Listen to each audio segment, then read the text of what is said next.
Well, despite a vast amount of evidence to the contrary, President Trump last night told the nation that America's elections are vulnerable and can be compromised. No country can be great without fair and honest elections.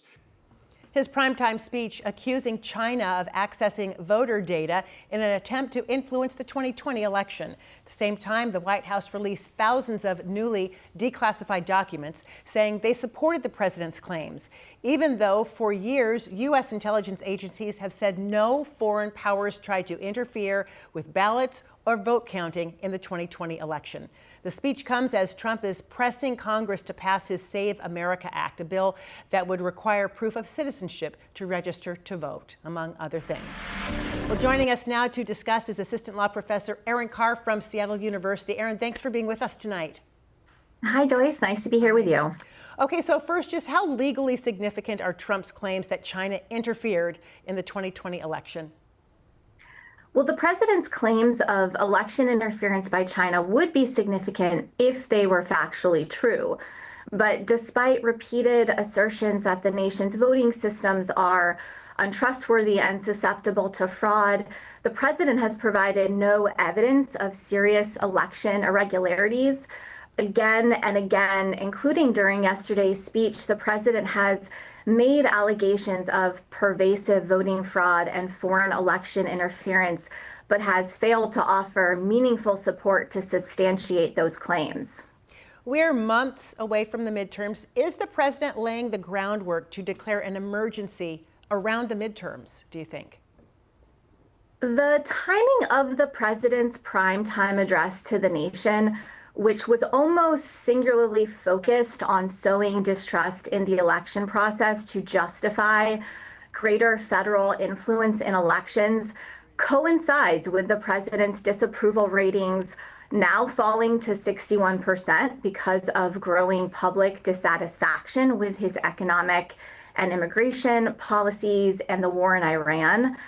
If the president and his allies are in fact concerned that their policies are so unpopular that they cannot retain power in Congress in the upcoming midterm elections, they may be considering other strategies that include declaring a national emergency.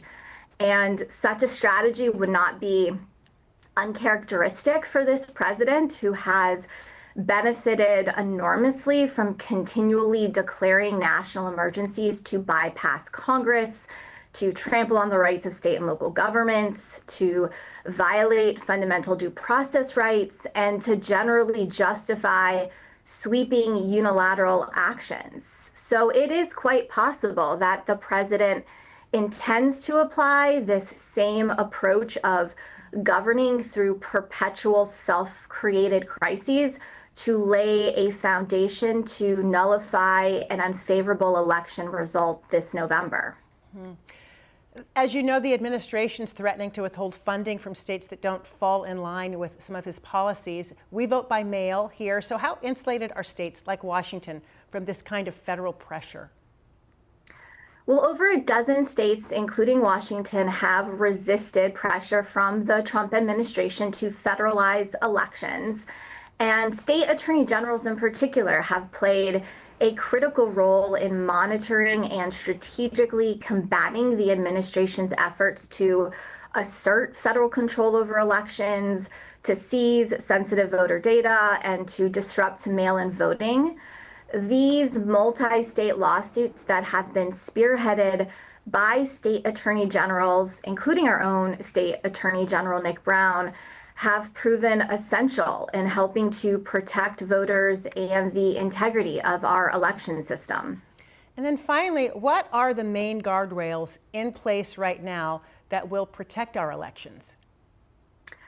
Right now, sadly, the most significant threats to our election process are coming directly from the federal government.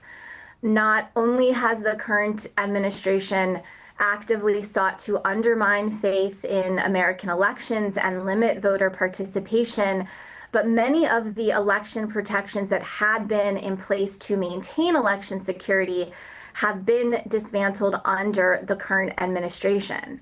And so currently it is the lower federal courts, in tandem with state and local leaders and election officials that are doing the heavy lifting to counter attempts of federal interference in elections. Erin Carr from Seattle University will again be talking about this subject many more times between now and November. We appreciate your time tonight. Thank you. Thank you, Joyce.